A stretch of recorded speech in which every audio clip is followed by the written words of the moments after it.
So what you're looking at are my daughter's fishing rod and a Berkely brand rod holder, part of it.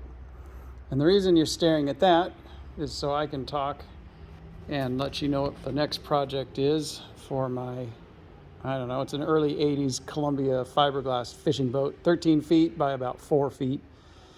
So my daughter this summer, she's been begging me for a couple years to fish. We took her out and darned if she didn't love it.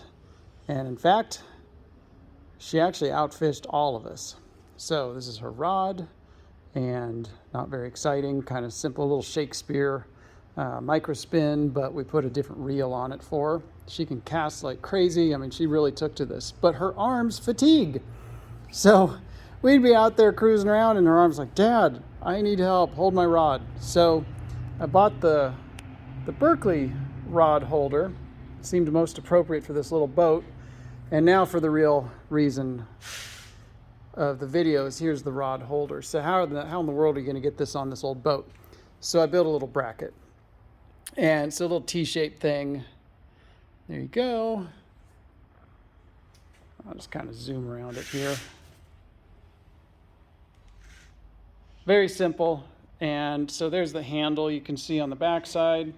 So I just used those holes rather than drilling new holes. I'll slowly come back over here. So they're the, like I said, the handle bolts are what I tapped into to mount the bracket. So simple bracket. So trying to do this, the rod holder fits in there. It's kind of cool. I've got it. It has a stop on it, which you can see right there.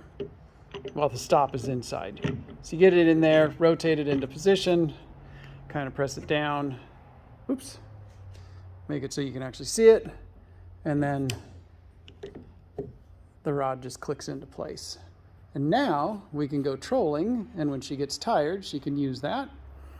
But anyway, I thought I'd like to see the bracket. Very simple, very quick to make. I can make all kinds of stuff like this for your boat if you're interested.